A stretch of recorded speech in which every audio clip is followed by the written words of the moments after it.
What's up, everybody? Welcome back to another fantastic episode of Clock's Running, the podcast for everything flag football officials. I'm one of your hosts, Jacob. And I'm Ant. Dude, you're What's not up, that man? excited. Dude, what are you doing? What? You see how amped up and how hyped up I just came in? And what did you do? Here, man. Hold on. And Hold on. I'm Ant. And I'm Ant. Let me just gritty a little bit. Dude, oh my gosh. Oh, man. You're not supposed to get out of your chair to show your enthusiasm. Oh, my bad. I'm sorry. I just wasn't expecting that. You're doing the griddle? Like the pancakes? What is that? Oh, man. Not everything's about food, bro. Why not? Oh, speaking of food, can we talk about that pizza for just a moment? Guacamole, dude. That picture with us sitting beside it did no justice. That thing was a monster pie. I will say, I feel like I've said this to basically everyone that I've talked to about it, but I could easily, give me a Domino's medium pizza and I could probably eat most of it. All right. Yeah, same. And I had one piece and I could not force myself to get a second piece. Like I was full. I was spent. I had to tap out. It blew me away. Yeah. I ate a piece and a half and I was like, ooh. I think the really cool thing about that pizza, because part of me when we went and we were like, we're going to order the big pie and blah, blah, blah, blah, blah. And everybody was all excited for it. And one part of my mind was like, I hope this is good. And the other part of me was like, this is just going to be a novelty thing. Eat it. Worst case is we could walk somewhere, near the hotel and get some food. That was good pizza. Yeah, it was good. Being the size of, Manhattan. That was good pizza. For sure. I also, I just want to add that for a moment there, you were considering ordering another dish before that pizza came out. I was going to order some apps for everybody because it'd been a long day. I know I was hungry. Everybody at the table, we were all hungry. I was like, let's get some apps on the table and, we'll get some jalapeno poppers and get this party started. But talking with everybody, I was like, maybe we'll hold off. We had 7 slices left. There were 7 people who ate on that pizza, and there were 7 slices left at the end of it. I don't know what Chun did with all the pieces, but it took us 2 20-inch boxes to package those 7 slices up. It's pretty wild. Yeah, that's crazy. Well, we will get more into our weekend in San Antonio.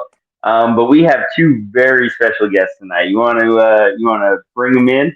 All right, let's do it. So you guys have all seen her. She's our famous sideline reporter. It's time we give her some limelight. Show her some love off the sidelines. Bring in Keturah. Okay. Good introduction. I appreciate that. Thank you very much. And go ahead and bring Jordan in too. Oh. My wife heard the podcast and turned the lights off. She was jealous, She is, gosh, she's so peanut butter and jealous. Well, shout out Christine for signing that legal document with Jordan. I'm so happy about it, guys. You can leave every now. day. You can leave now. Thanks. All right, now that she's done. See, look what you did. Look what you did. And this is why we can have grown-up conversations. And people blame me. I mean, technically, in your defense, that was your fault. So what did I do? All right, Jordan, we got a lot to talk with you about, but first and foremost, Keturah. Every time we have a new guest on, we like to give them the opportunity to share their origin story. You are absolutely a superhero in your own world.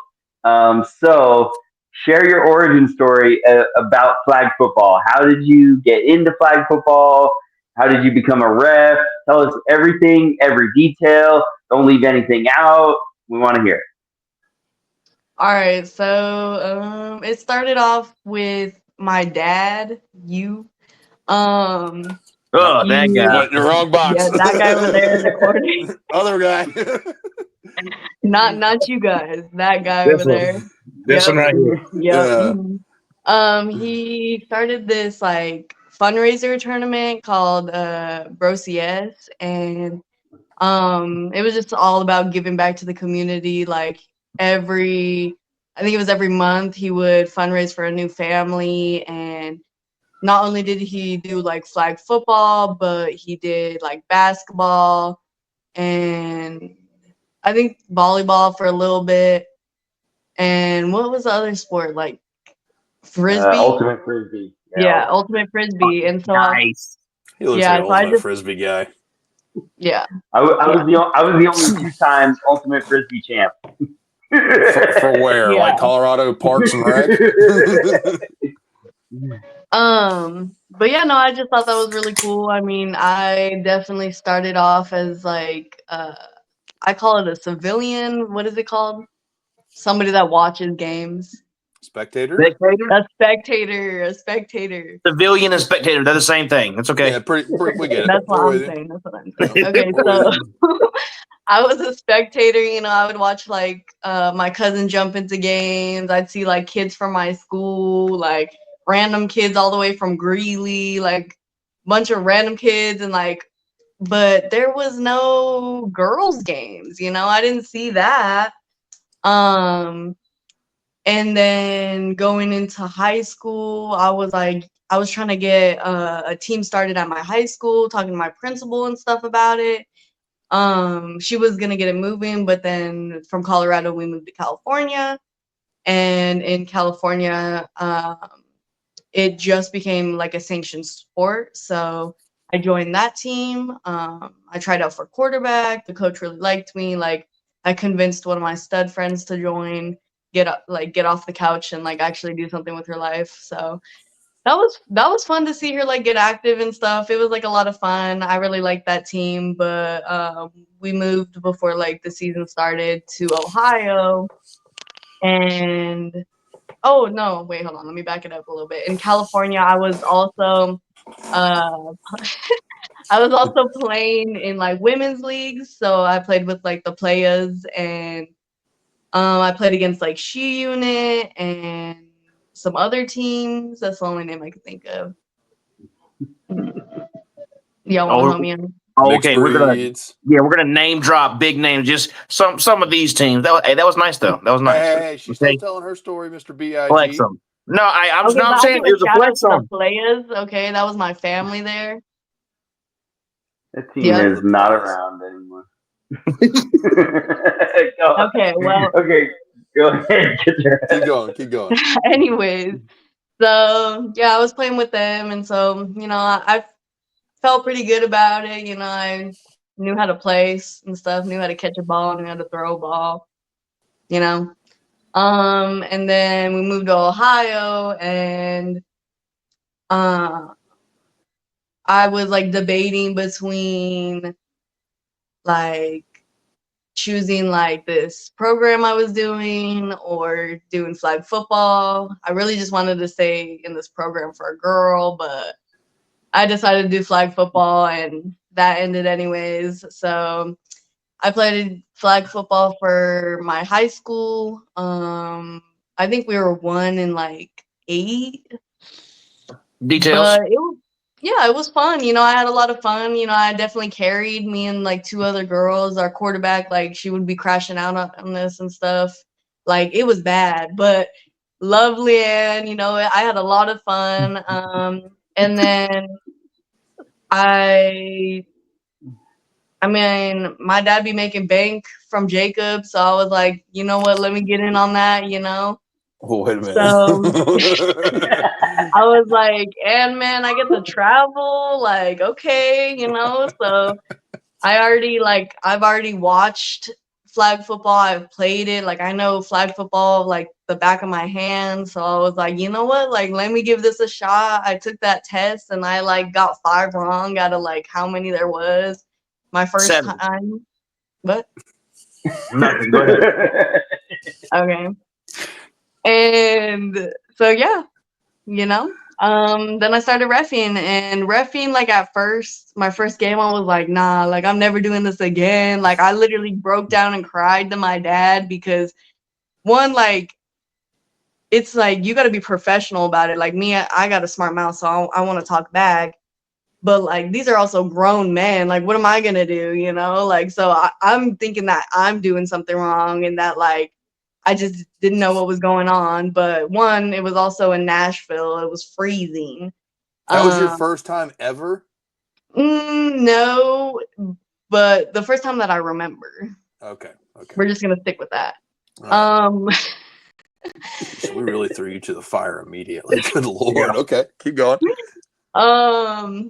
But yeah, so I mean, I just tried again. My dad was like, well, you know, just try it again. And so I gave it another shot. And then like I got to experience reffing with like other women, which was really cool. I saw how like serious they took it, and like I started to enjoy it because I started getting it down. And then I started reffing like a 2-man crew and started building my confidence in it, started like being able to like, I mean, I've always been able to ignore men pretty well, but like I really just started like just drowning them out. I would just smile and like, okay, you know. But I definitely had some incidents with women where something came out of my mouth that shouldn't have, but I'm being better at it, you know. Like, why are you shaking your head, Jordan? Do better. That's just terrible. Okay. Always be professional. That's despicable. Right. That's rich coming from you. Yeah. That's why I said it to y'all. Yeah, that's why I said it. Bro, hey, don't feel bad, dude. I had the same disease. Okay. If there's a chance, if there's a chance for a smart comment, I mean, we're both here. Might as well take it. I'm dead. But yeah. So and then, man, San Antonio was a blast. Just because like I went into it feeling like a professional for real. Like I was actually confident in my little ref suit. Like last time I was like, nah, I'm not wearing this hat. Like, ooh, you know. But this time, you know, I'm tightening my belt up, put my little hat on, all proud. Even told my dad, "Where's your hat?" Like, I was all excited, and I had a really good time with like Avery and Brian. I had a really good crew this weekend. You know, we knocked out almost like 30 games. Like, it was a lot of fun. So yeah, that's my story. The end. Awesome. Also, Dad, I got 15 minutes on my phone, so you gotta like fix that, please. Don't worry. We're gonna kick you off the show before then. Don't worry. Savage, man. Free Keturah, man. Have feelings. Hashtag free Keturah. No, well, Keturah, thank you so much for sharing all of that. And I think you have a very unique perspective. Just like you said, you have experienced every aspect of flag football, and you probably have more years in the game than a lot of other people do, whether it's officials or players. So, what between San Antonio and Vegas, which one did you like more, and what format did you like the most? I think I had more fun like reffing wise in Vegas, just because like I like reffing like men's rec, because like they're trash. No, like but Couldn't agree more, bro. You know, Way like to go. they go out and still have fun, you know. Like I respect their game, and they like when I make calls on both sides, they respect me for it, you know. Like I chatted up with them and stuff. I've had a good time. Just real fast, boss. Never put me and her on a field together. Just know that's going to be. It would be the most fun I know I would ever have in my entire. I'd have to sit right there with you guys. You know, that would be incredible. That would be my favorite and probably last tournament ever. So. No, in the best of ways, though. In the best of ways, it would not be a you and me problem. It would be a them problem, bro. No, yes, ma'am. I totally agree. Yes, ma'am. All right, so far in your journey of officiating, who outside of this group right here that's talking, who's somebody who you consider your most influential person? in general in life. Oh, in officiating. Oh, Avery for sure. She like definitely like working one-on-one with her. I learned a lot. Like I don't really like taking advice because like I think I'm good at everything. You know, when I pick up something, I'm like, you know, just like Okay.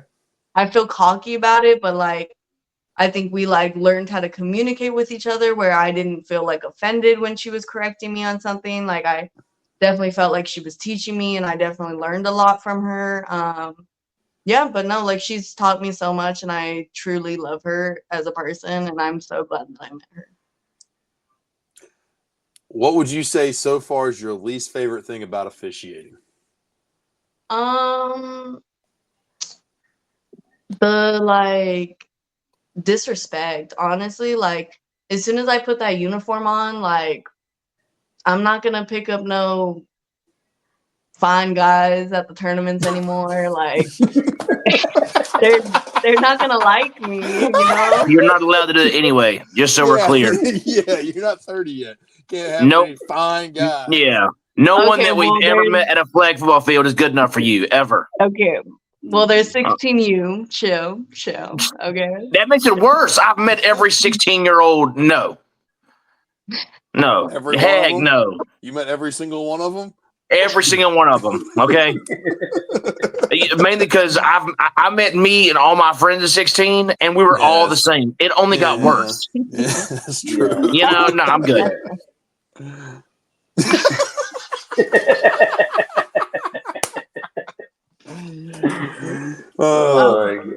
But So- yeah, that's probably what. Gotcha. So you've been doing a lot of sideline reporting for Clocks Running. You got to talk to some pretty cool people. What would you say so far has been your favorite interview? Housh, definitely. I love Housh as a player. Yeah. Okay. I got mad respect for his game. All right. I heard that he's actually better than Patrick Mahomes. I completely agree with that. I put money on him.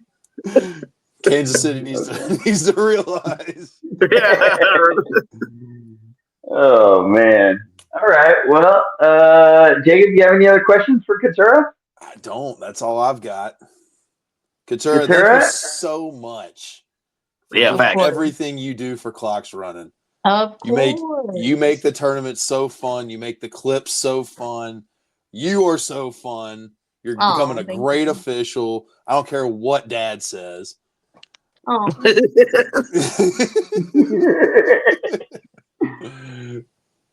Appreciate you, Keturah. Thanks for joining us. And go hang out with your brother and sister. Love you. Okay. Bye, guys. Later. All right, the logo, man. What's up? What's new, bro? What's up, What's going on with you? Man, nothing. Honestly, just life in general. You know, trying to weed the ins and outs of adulthood, parenting, being a husband. It's definitely unique. Yes, sir. And recently, you've been doing a little youth officiating, right? Is that? Oh yeah, the most recent. Yeah. There's a local league here in North Carolina. From out of the Wisdom State. Yeah, what's he doing? Sorry. Excuse me, Jacob. What? I'm trying to find the best flavor of smacking sunflower. I'm over here trying to have a conversation, and you're right. Crinkle. Yeah, bro. What the crap? I can't even mute. I can't cut the camera. I can't do nothing. Yeah, hey, mute your mic, weirdo. I can't. That's what I'm saying. Get better. I'm gonna open them up. We're going OG tonight. Go ahead, ask him about the youth league in North Carolina that we're about to do 64 games for on Saturday. No, now he's gonna fill his mouth with a bunch of nuts. So I'm gonna say, bro, hey, chew it slow. Let me watch it.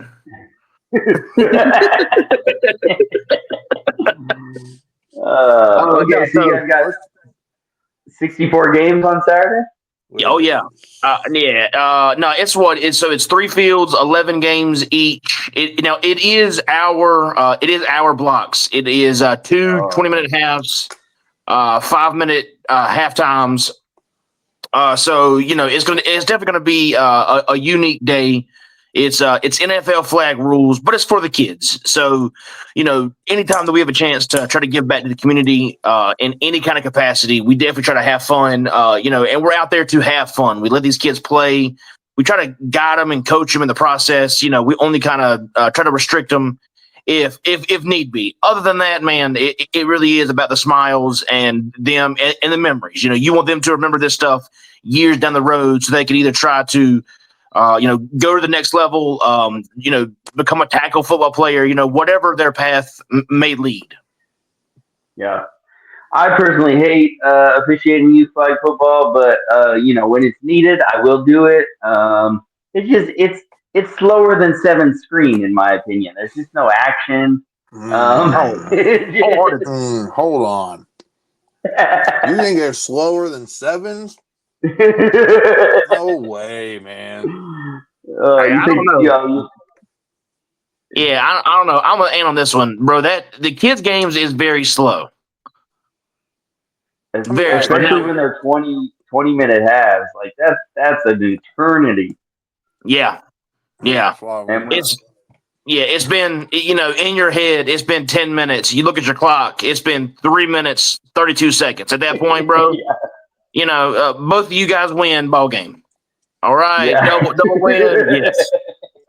It's brutal. Yeah. Brutal. How are the parents in good old North Carolina? Any big outbursts or anything like that in this league? Not in this league. Knock on wood. This league here, in my experience, let me say, me personally, now like AAU parents and stuff like that, I see videos posted all the time. A buddy of mine here in Asheboro runs a kids tackle league, and the videos that get posted from his experience, I think they're hysterical, and it also lets me know why I'm never going to be a coach or a ref in this area. For those style teams, those parents want to live their glory days through their kids. As a parent, bro, you sucked. We get it. Your kid is also going to suck. Let it go. Let it go. He's not. It's not the NFL. This kid is in, 3rd grade. Let him have fun. Who cares? If they get blown out and your kid's smiling, that's what matters. But, again, parents want to ruin the good times because they're upset with their life. So I feel like the moment a kid comes on the field with 3 different armbands on and, overly excessive drip, and he's got like the spiked gel hair going on, I feel like that kid is having zero fun. He's making business decisions, man. I like, honestly, and it's definitely, I guess, our generation, but when that kid gets the ball thrown to him and he's wide open and he drops it, I want to give him a round of applause and be like, bro, thank you for this opportunity. I love that I got to watch. You thought you were going to be Odell Beckham Jr. and you're out here just being Fumble-Rooski. Way to go, bro. I mean, technically he was being Odell Beckham Jr. Have you who is that kid? Have you seen him that they call him like Baby Gronk or something like that? Yeah, he was at Worlds 2 years ago. Yeah. But he's not good, right? Yeah, he is. He is? Mm-hmm. Yeah. I mean, he's definitely better than they didn't normal. give him the nickname because he got sweet hair. I don't know. I just, because any videos I've seen, he's just like dancing in front of a Corvette, and like I've never actually seen him play football. So that's all. Oh yeah, no. Archives, you can see it. He's legit. I was about to say, you're seeing like videos of now. If you go back in the beginning, when like before he got the nickname and him becoming the nickname, those actually videos are pretty nice. Yeah, he's a possession guy. Yeah, or kid. I got you. Yeah, that makes sense. Okay, cool. And Jordan, what else you got going on in the near future? I know you're bailing on us for East Coast Nationals, but what do you got coming up next? That hurt. Just so we're clear, I'm not bailing. I'm choosing to be a parent and not get stabbed by my wife. My kid's birthday is the same day as East Coast Nationals.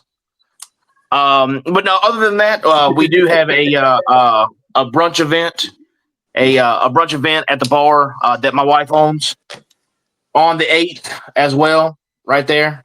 So give Leo's a shout out. Yes, sir. Yeah, Yes, sir. So, so we have the brunch the 8th. We have my kids' birthday party on the 7th. That's the only reason I won't be there.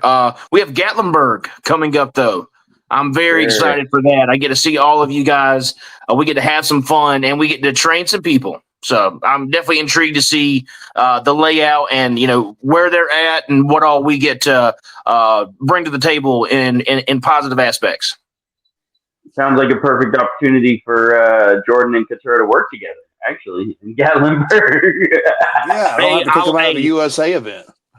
Hey, that is true. Hey, that's the weekend we could work together. That is true. If you put us together at USA, no holds bar. Just so we're clear. And then I have to feel bad because one of these players gets in our face after cross field and headbutt somebody, It'd be terrible. Meanwhile, it was a 7-year-old. Hey, I'm with her, bro. We gang. He was tall for his age, Yeah. And then finally on the horizon is the Camel City Draft. How you feeling about that this year, Jordan?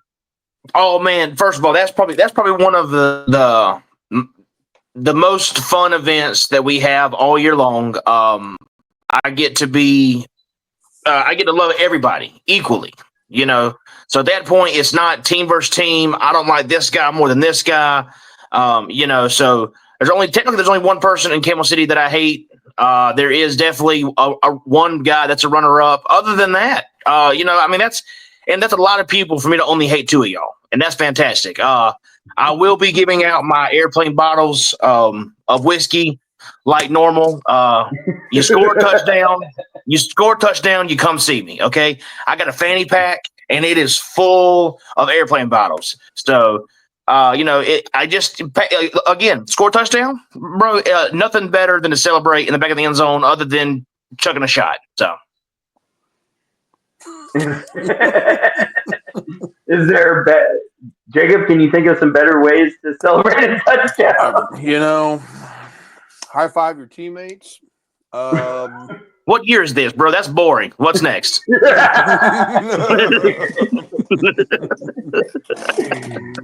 Oh, that's great. Well, man, Jordan, I appreciate you coming on. Yes, sir. It's always good to see you. We have, bro, we got you on stickers now. It's that image. Everybody knows it, bro, and people are just excited to be able to rock that logo, bro. So we appreciate you just being passionate as an official and continuing to be, as a person. Please, bro, plug the bar. Give a shout out. We want to give you that opportunity before you head out. Absolutely. Shout out Leo's Whiskey Bar, Ashburn, North Carolina. If y'all are ever in the area, please come by. If you mention this podcast or you let me know that our logo is sexy, we do pour heavy-handed just for you. Notice how he said you didn't get a drink on him. He'll just give you a heavy shot.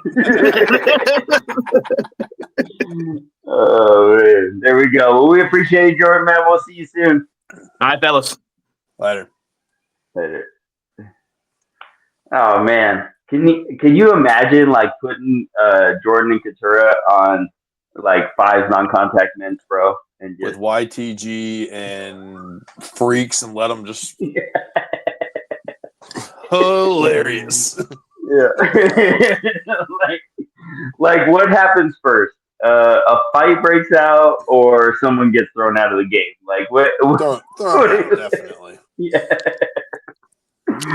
Oh, that would be fun for sure. Totally a situation where they would both need to be mic'd up, I feel like. Oh, absolutely. It'd be hilarious.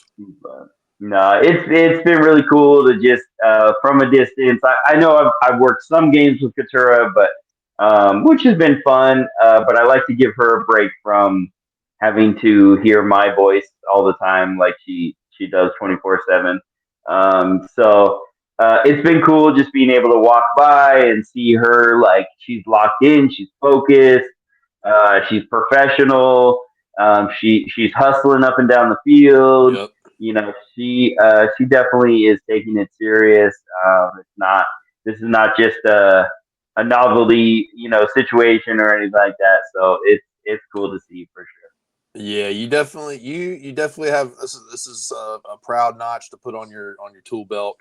You can be a proud dad here for a moment. She's kicking butt and taking names, and she's doing all the right things, and it's really cool because I think right now we have her. I think we have two right now. I'm trying to think. There might be another, but we have a couple under 18 officials that are doing better. I have a tier system in my mind personally, and both of them are they're in the top tier of what we're doing. Doing all the right things, asking all the right questions, wanting to be better. So you can't do better than that. Yeah, So absolutely. definitely a So proud let's moment talk. for you. Yeah, no, for sure. So let's talk a little bit more about San Antonio. Okay. I want to first and foremost speak from my official's perspective, and then Absolutely. I want to hear from you as the head honcho director in all of it. So I guess my understanding is that it probably wasn't as hot as it was last year. Thankfully, I had a fan on my neck, which was like a game changer, especially in the middle. It gave me about 4 hours of relief. There was a moment where I was just like drenching sweat, and I was like, "Oh, I got that fan." I put it on, and like the sweat just stopped. So I was like, "Oh, this is actually this is clutch right here." So we had I want to say something that stood out to me. There were three last mans that we as a crew called. One on Saturday, two on Sunday. And the thing that you always say, Jacob, is with the last man, it's very important. Whole crew comes together. They acknowledge like there was not another defender.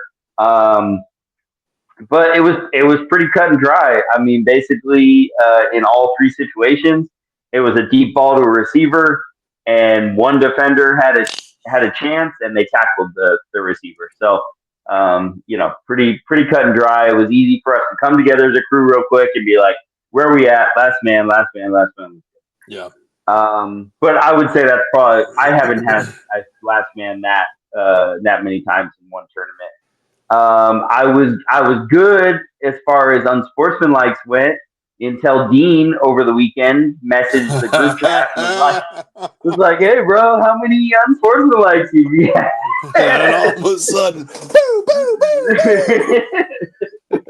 So I will say the most came from Four's amateur rec, and I think I think in that scenario, it was just Texas teams that were very familiar with each other.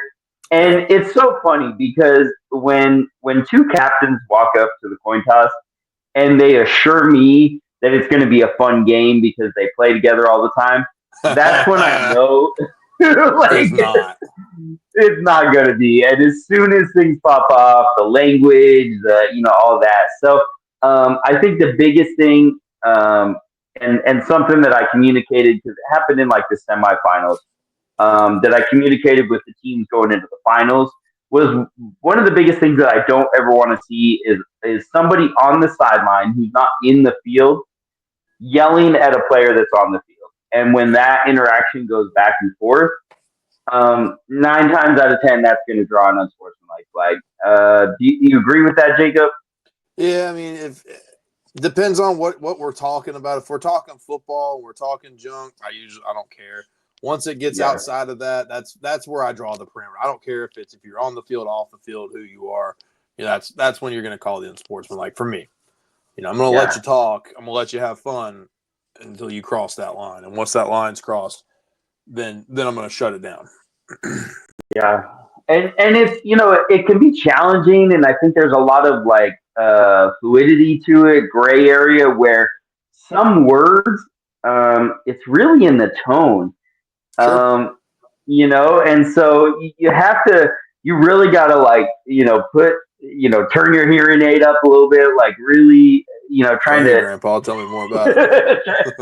trying to hone in on like, okay, what are they saying, but where's their tone at, in this? Is it really like, is it joking, or is it becoming where it's just escalating, and it's gonna, get out of hand? But I do feel like the one game I threw it unsportsmanlike. It's funny because my back was to a sideline, and I threw it unsportsmanlike on a player for what he was yelling at the opposing team. And then at the same time, another member of the crew was throwing a flag on someone on the sideline. Nice. So it was good timing.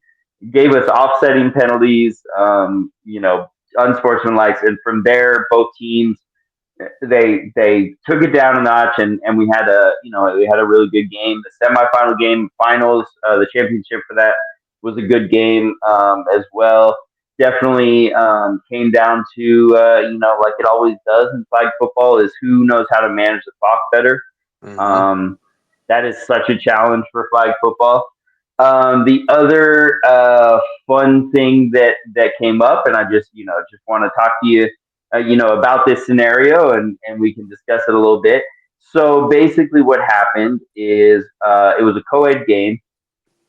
Offense is in the bunch formation. The rusher is coming from the right side.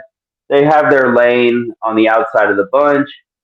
There is an impeding that is happening, but at the same time, like the impede happens, and the rusher gives a little chicken wing to the receiver that's impeding to make to kind of highlight that impede or whatever. So basically, what ended up happening is two flags came out. I was calling illegal contact on the defense, and the other guy on the crew was calling impeding. So we had two live ball penalties, offsetting. So that brought on a challenge initially. And I had a conversation with the captain before he was like, yeah, we're going to challenge this. I explained to him, I said, why don't you call timeout? 30 seconds, you and me can talk through this. We discussed it, and he said, yeah, you're right. Two live ball penalties makes sense. I've just never heard them both called at the same time. I said, cool. No biggie. So then let's move forward. 10 seconds later, the same guy that wanted to challenge that then called a timeout. So that was their second timeout. That was their last timeout. And then 15 seconds after that, he called a third timeout. So, only get 2 and 5's co-ed. Yeah, so that gave a little unsportsmanlike, and he had a good laugh about it. And, I think in general the team was pretty good. Sometimes teams just have a lot of questions, and they want they're trying to. I don't necessarily think they're trying to manipulate, but they're just trying to like, okay, what can we do here? What is this? What is an official going to let us get away with, kind of thing. So the other thing that they brought up that brought some big controversy, they didn't challenge or anything, but after the game I showed it to them in the rules, is sleeper routes. Said sleeper routes?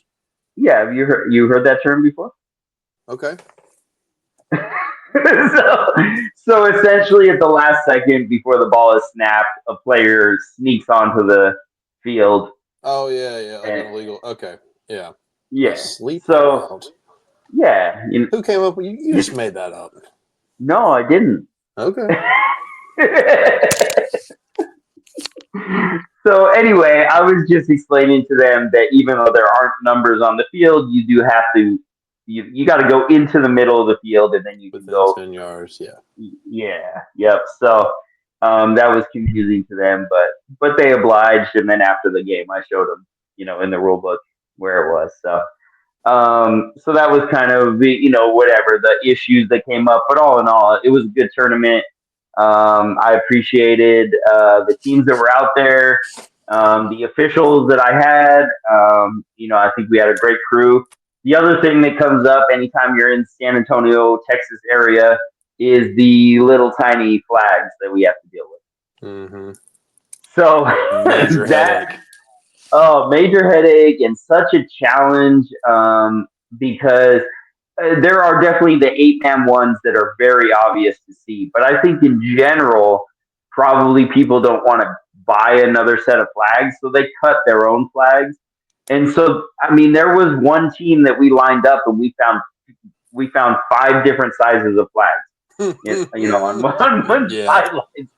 So it just kind of kept getting, smaller and smaller. But I would say that was definitely that was something across the board. Probably every crew had to deal with. You guys had to deal with. But I want to turn it over to you and just kind of hear your perspective on things. No, man, I thought it was overall, I spent the majority of the time with the adults. It was overall it was a flawless tournament in my mind. You take out the stupidity of people not filling out rosters, and for the most part, it was a pretty seamless event. We had a lot of fun. We were able to work through any issues, any concerns. I think the biggest issue of the weekend was the flags, like we talked about. And it's not even that they're cutting them too. It's they'll take a normal set and they'll run them through the creases on the poppers twice. So they're up, they're tight, and they'll go, oh, well, if I just loosen it, it's like you shouldn't have to even think about that. It should be loose. But yeah, it was. I mean, it was a good time. I had a lot of fun.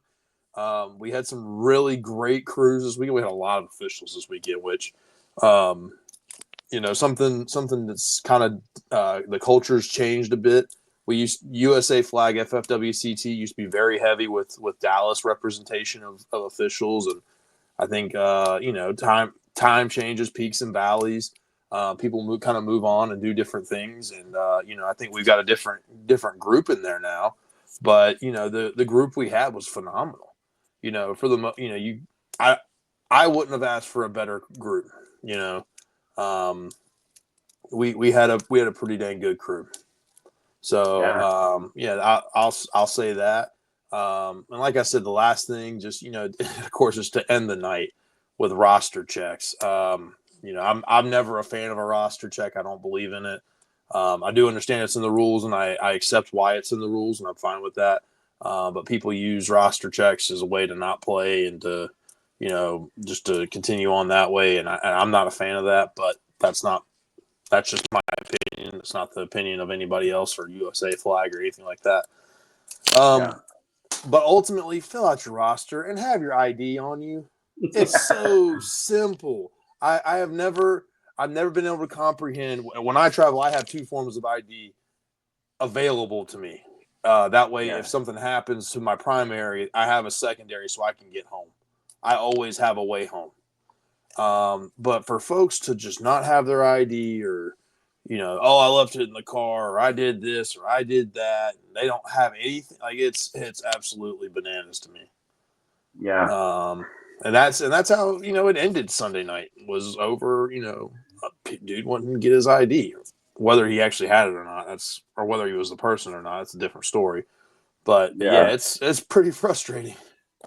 Yeah, no, for sure. And I know that, I do like to hear everyone's reasoning behind like why they think roster checks are, make sense, why they don't.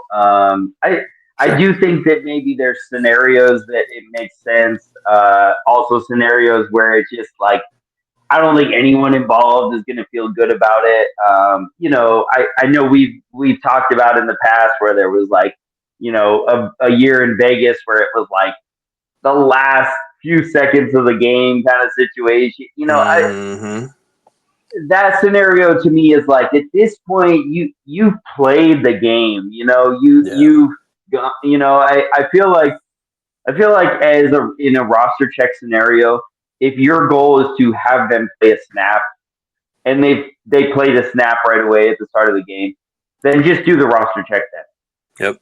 Just get it out of the way. That it's 0-0. Not sure enough, I do feel like there are scenarios where teams travel from a long distance and they brought the 7 players they have, and here they are facing a sideline full of, say we're in Texas, and there is 15 players on that sideline, and they're all wearing different jerseys and all this stuff.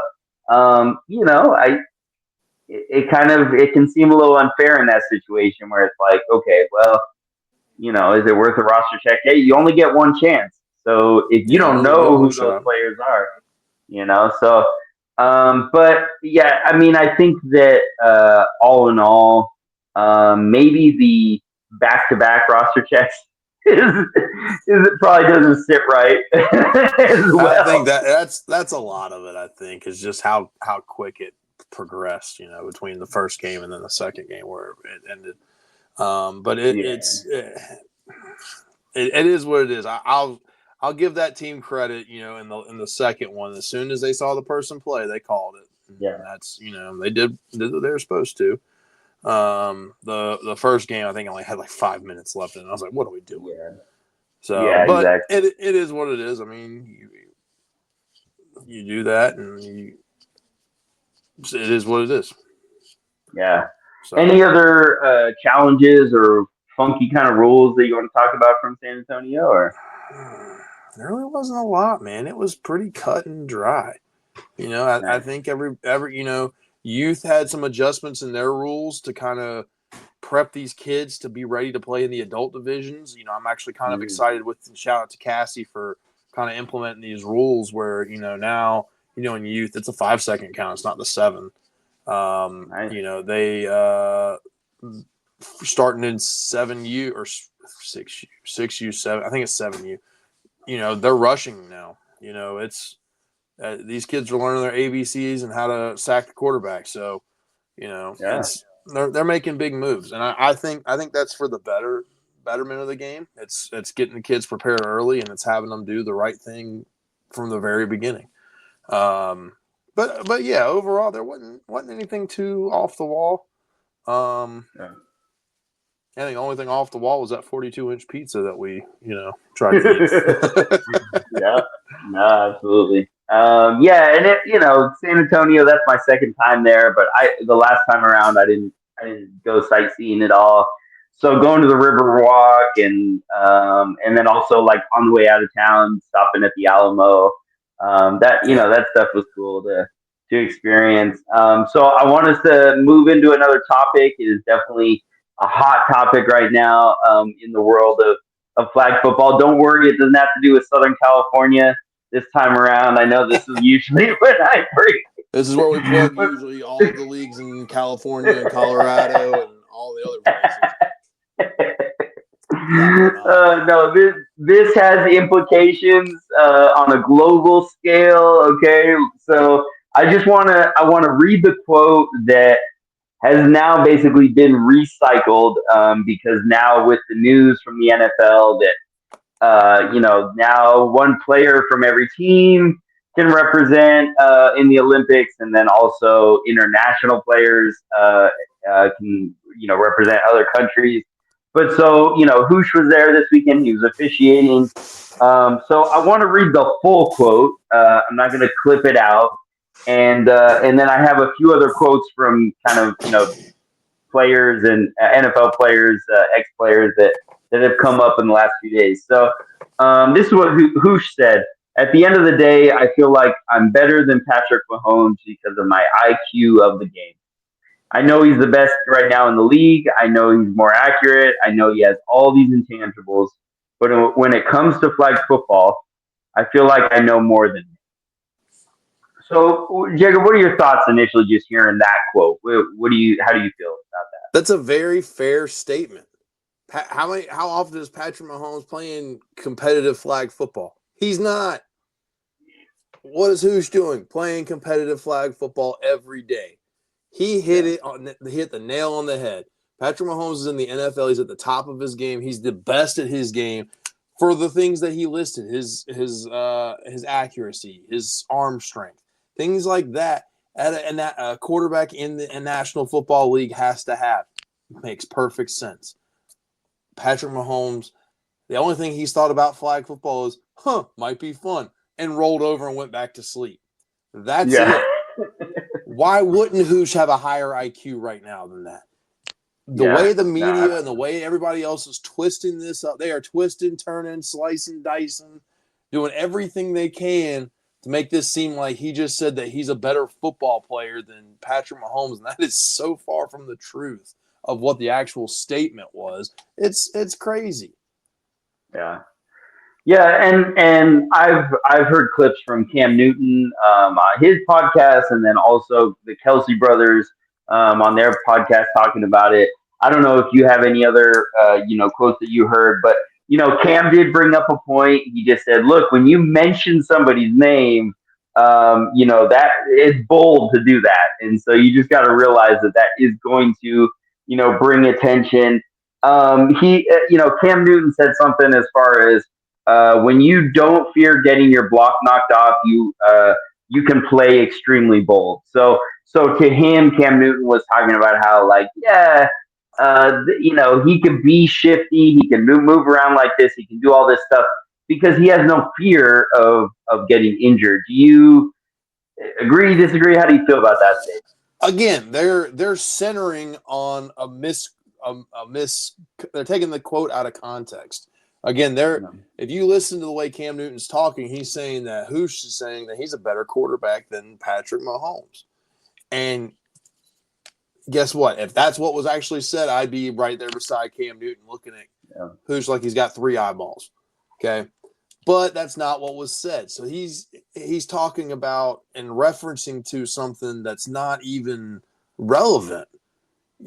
His whole argument is irrelevant because it's based off of a quote that was clipped and taken out of context. Yeah.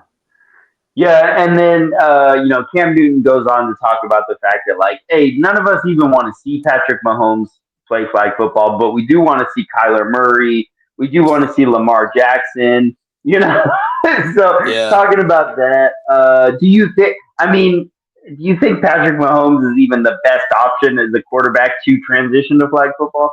No. Lamar Jackson makes the most sense to me. Lamar Jackson has also said, he's been quoted, I'm going to leave that for those guys. He's not going to play. That could change in 2.5 years, 3 years, however long, how far away we are. That could very well change. Jaden Daniels makes a lot of sense to me. Kyler Murray might make sense. He's not. I don't. Of the pool of athletes we get to choose from, he's not the one I would pick. Yeah. Plus, he's going to go play for South Korea. They're not going to be in. I think it was like NFL on Fox or one of the broadcast teams did a really cool thing, and they pulled out all the countries a lot of these athletes could go play for. Number one, Canada would be stacked. Yeah. I can't remember exactly. There was a few NFL players they put on there. I was like, oh man, like I think Amon St. Brown would play for Germany.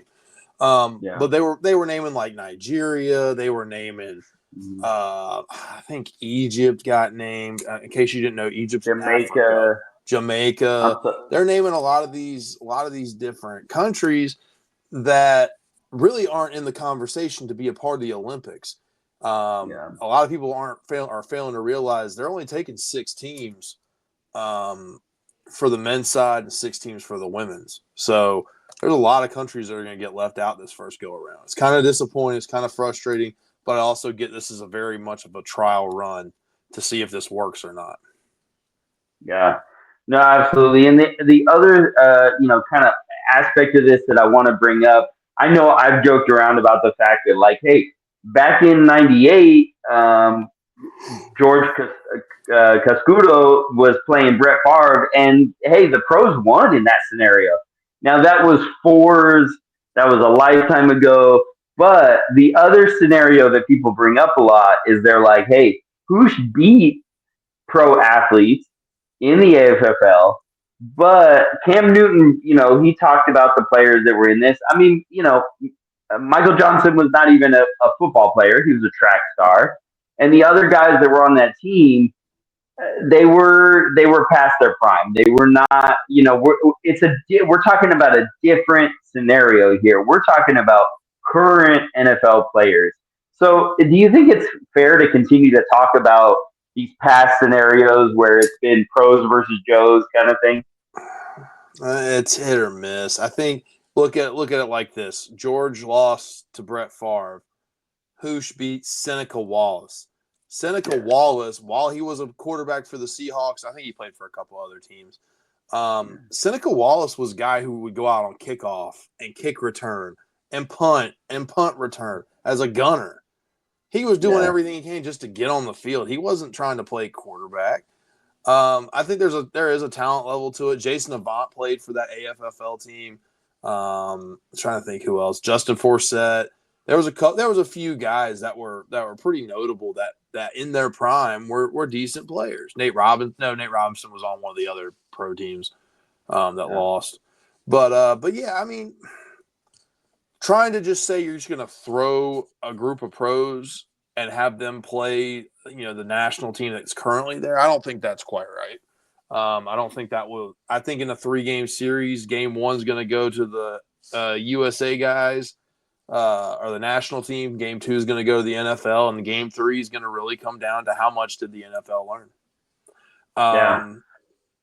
But I don't think that's the right way to do it either.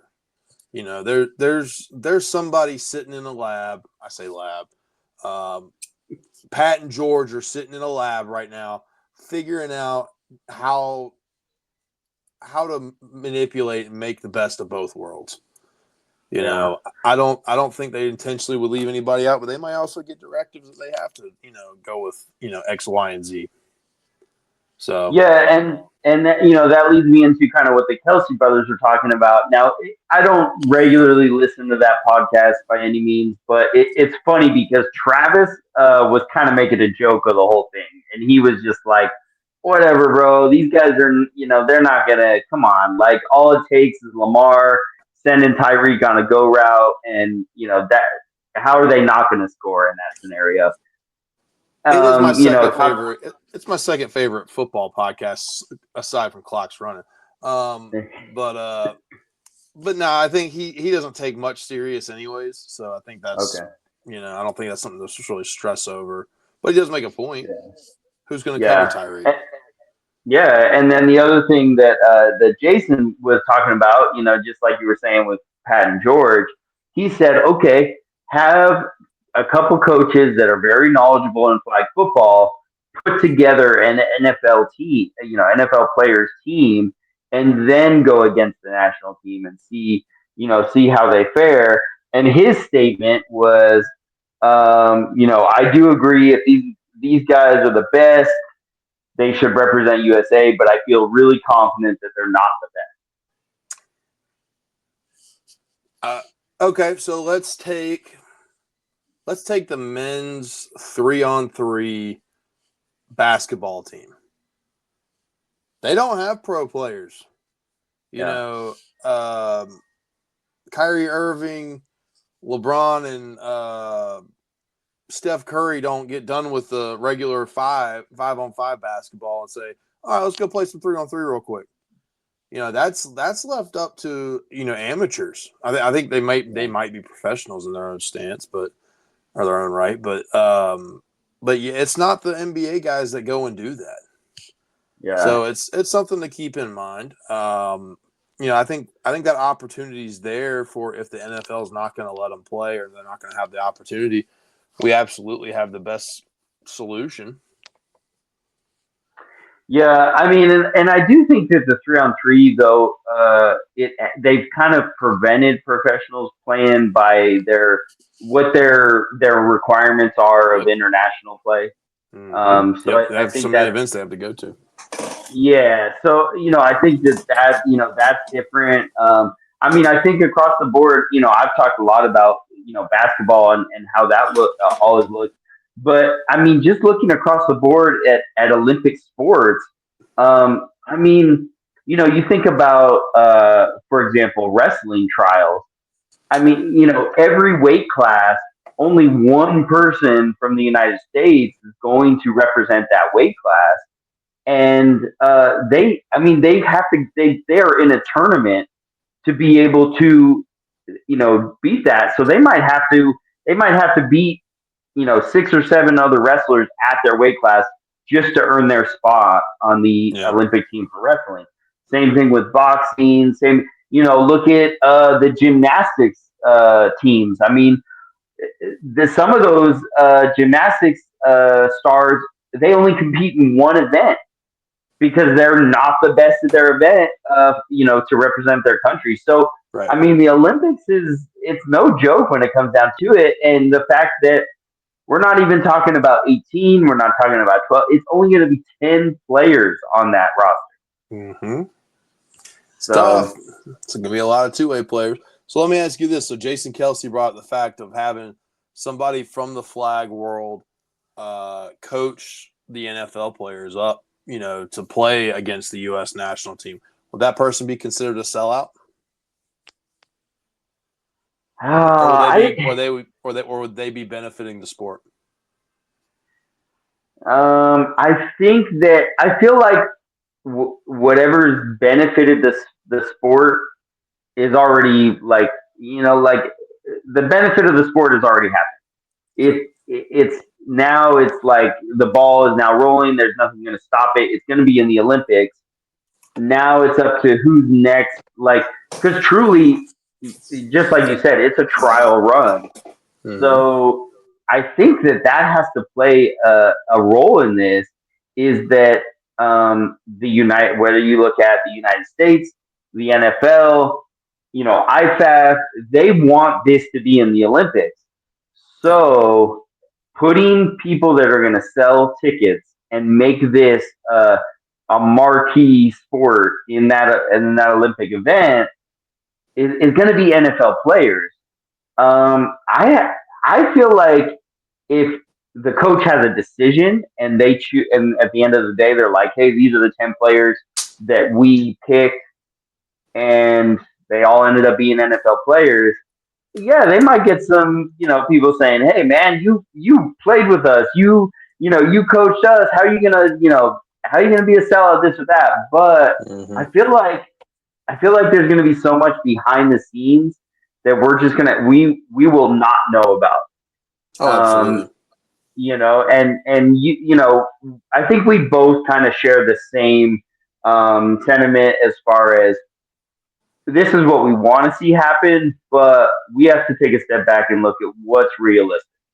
And at the end of the day, it doesn't matter if it's NFL, it doesn't matter if it's Olympics, whatever it is, sports needs to make money. And the way they make the most money is selling tickets. And so I might watch water polo and ping pong in the middle of the night, and just because I love watching Olympic sports.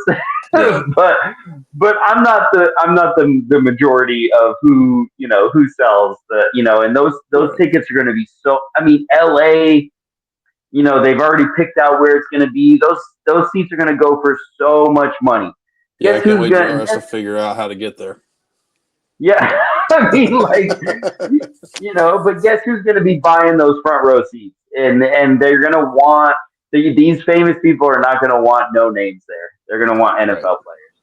Yep. So I think it'll come down to that. As far as a coach being a sellout, I think a coach in any organization, they know their role. So unless they are part owner, or GM, like Bill Belichick was, and he had such a, he could decide who they were drafting, and then he could decide all those things. If they are simply a coach, they're going to have to fall in line to keep their job. Mm-hmm. Absolutely. But that's not what do you think? So. Yeah, you did. You said if they're going to be a sellout. I said if for somebody to go to the NFL players to try to help them beat the national team, would you consider them a sellout? Oh, okay. Playing against the national team. I just love it when you listen to me, man. It's really great. Well, it's just that I hear your voice so often that it just kind of tune me out. Okay, so they have a decision. You're saying this coach has the decision. Coach NFL players. They're trying to they're trying to get somebody to help the NFL players coach them up to play the national team to determine whether it's going to be the NFL or the national team that plays. Yeah. I'm sure there's going to be plenty of people on social media that will no name mention that these coaches are sellouts. Like, absolutely. They won't tag them.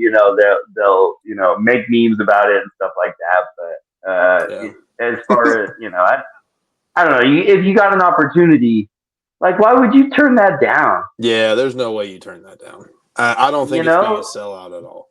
I think it's helping. At the end of the day, it's helping the game grow because my hope is whoever they bring in from the NFL is going to take it somewhat seriously. There is an understanding. Cam Newton in his podcast this past week, he talked about the U.S. team playing Austria, and he did his spiel on it or whatever. But part of that is you get in a game like that and you start jumping up on the scoreboard. People stop. They take the foot off the gas, and I think people don't realize that's more disrespectful than beating somebody 80-0. Yeah. I'd rather a team beat the brakes off of me, but keep going. Don't stop. Don't slow down. Don't toy with me because you feel like you can. That's So I hope it's people who will take it serious and will do that. Yeah. Yeah. No, for sure. What was the other the other thing comparison he had was that flag football players are like N1 basketball players. I think that top hat was a little too tight. Yeah, that was a little rough. But all interesting points that he brought up. You're right. He had his take on them playing Austria, and then the Kelsey brothers. I just think that their philosophy as far as the NFL having a lot of speed. I would say that if it comes down to it, where it's like, okay, there's the initial trials has 60 players, and 32 of them are NFL players, and then 28 of them are flag, predominantly flag players.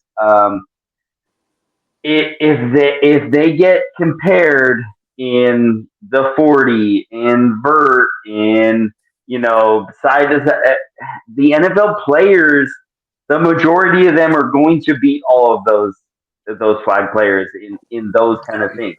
They should, right? So this is where ego becomes involved. Are these NFL players really going to? Are they going to be okay showing up to tryouts and losing to people that do not get paid to play football? Oh, no way.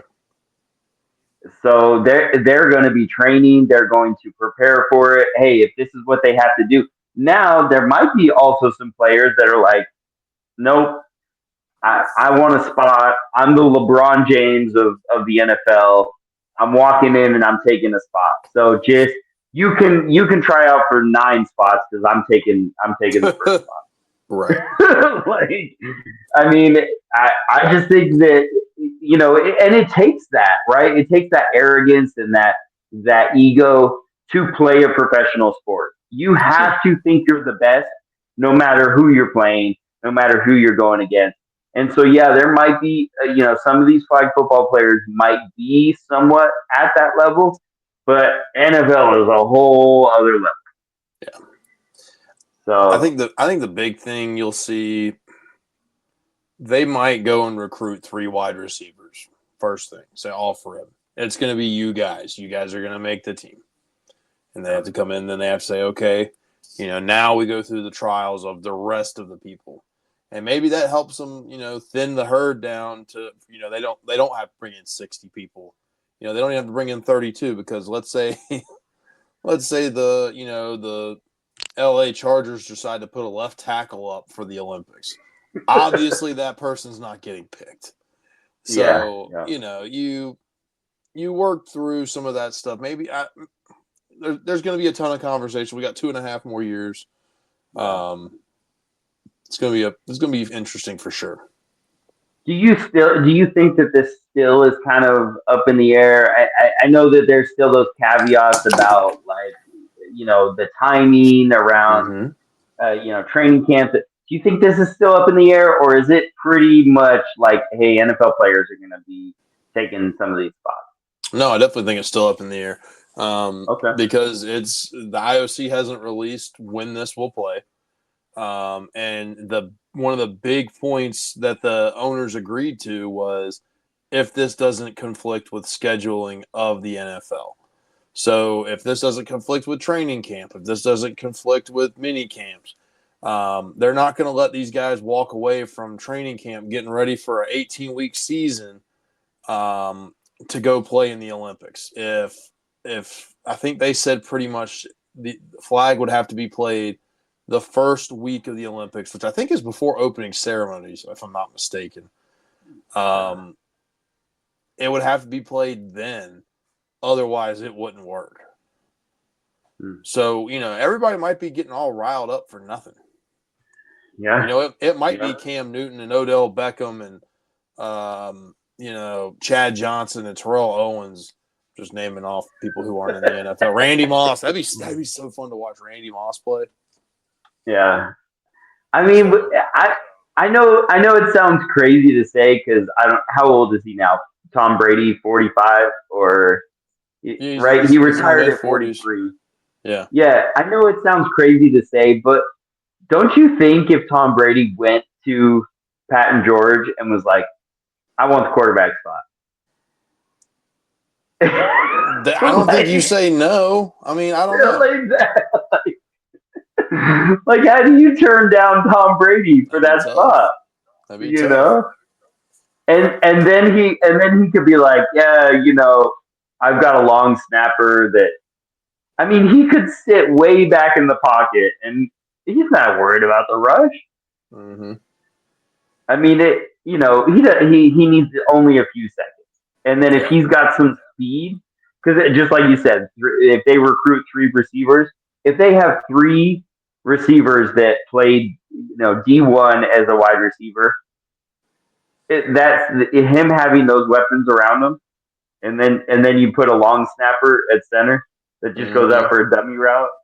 Is Austria going to stop that? Give me Justin Jefferson, Jamar Chase, and then Tyreek Hill in the slot. You're not stopping that. It doesn't even matter who the center is. Center could take a knee. That's what I'm saying. You get the best snapper possible, that is going to make sure they get that ball, laces up to Tom Brady every single time, and he's just slinging it. I mean, and he's gonna score on the first play of every drive. I don't know about that. I don't know. He might need to oil the shoulder and elbow for that. He could go in for 2 plays and then let somebody else go in and run a wildcat or something.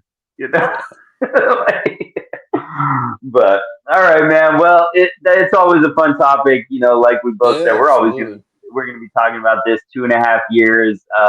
Housh, man, it's great to see you in the stripes.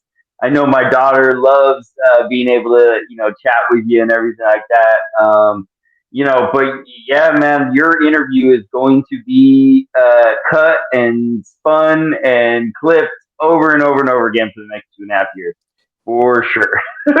And I mean, and shout out to him too, because I mean, somebody has to be the one to champion for flag football and for those players, and he took it right on the chin. He's taking it on the chin. Pause. Yeah. I mean, because media is not kind. Especially, I mean, people are taking what he's saying out of context. They don't understand this world that we live in and we enjoy, and they're being borderline brutal. And so shout out to him for hanging in there and staying in the ring and still swinging. Not going down without a fight. I can respect that more than anything. Yeah, no, absolutely. Do you think anything is going to look different as we get closer to the Olympics for the women's team? Or Father time? Yeah, all the time. I think that's the biggest thing is seeing who's on the team at that point. Yeah, and there's a lot. I mean, there's a lot of youth coming up in women's flag football. So. Yep, absolutely. Yeah, I think the opportunities are going to be there for some new folks, and I'm pretty excited to see what the future looks like. Yeah, absolutely. Cool, man. Well, that being said, another great episode. What kind of merch we got going on right now? We got some new so much stuff, dude. I got all the stuff still packed up, but shout out Coop, Unk for we got all sorts of stuff. With I think the most critical thing to me, I got the new shirt, that with the logo on. That looks cool. But let's check out these ref stripes, man. Check this out. We got clocks running on the front. You got clocks running on the side. You got your personal identification number on the side, on the other sleeve. And then your identification number with the sweet Unk logo on the back from Unk Apparel. Love it. So these fit the 2-inch standard. Any notable organization would recognize this as an appropriate uniform top to wear. I'm sure there's some who will have their smart comments about it and whatever, bro. But yeah, check it out. We got that. We've got the sweet wristbands that do just happen to bring up the fact that we are America's top flag football podcast. I think that's a pretty sweet thing. Next thing is we're going to be the top flag football podcast in the world. We got that. We got some dope stickers that go on, your Stanley mug that your girlfriend gave you last week, or on whatever kind of water jug that is. You can put it on there. Nalgene, bro. It's indestructible. Okay. So we got that. We got shirts. We got joggers. We got backpacks. We got what else we got over there? We got hoodies. Masks. We got shiesty masks. We got all sorts of stuff. You want it, we can do it. Shout out to Uncle Apparel for getting that done for us. Best in the business. We really appreciate him. We've got, what else do we got? Is that it for right now? Yeah. Hoodies. You say hoodies? Yeah, we got hoodies.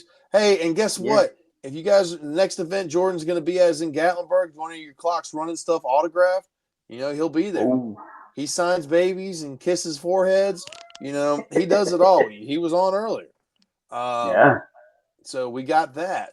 But check us out. We're on Instagram, Spotify, Apple Podcasts, YouTube is the best place to see the podcast because you get to see our ugly mugs, not just listen to it.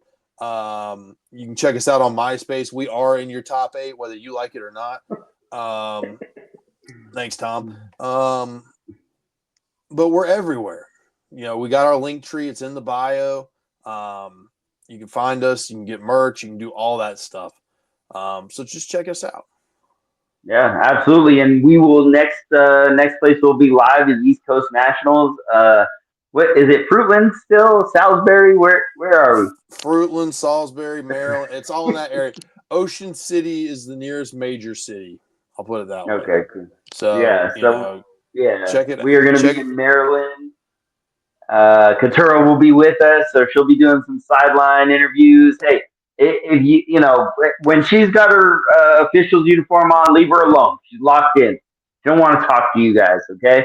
But before the day starts, afterwards, as long as as the kids say, as long as her eyebrows are eaten, then she. That's what you say. Your makeup's eaten. You ate it up. You left no crumbs, my guy.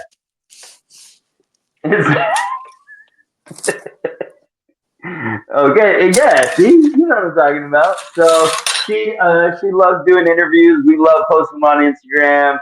We get lots of attention, and shout out to everyone that interviewed with her in San Antonio. We also had a guest appearance, sideline interview in San Antonio. Just waiting for some of those clips, but that was fun. So hey, if you wanna help out, we got the mics. We could get you set up and do some fun stuff. It's all about just bringing a different perspective of the flag football world. We know there's a ton of flag football podcasts out there, but we appreciate everyone that tunes in and follows us and use all of our exciting stuff that we do every day. So. Hey, and last thing before we sign off, happy birthday to the OG Lance. He turned 72 today. No, he didn't. What? Hey, man, that's a lot of years. He gets up and down the field better than most 20-year-olds. So 72 for 72, man, he is doing great. So shout out to my guy Lance. I can see Lance crunching his face and see. All right, well, we will see y'all next week in Maryland. Be good. All right, be good.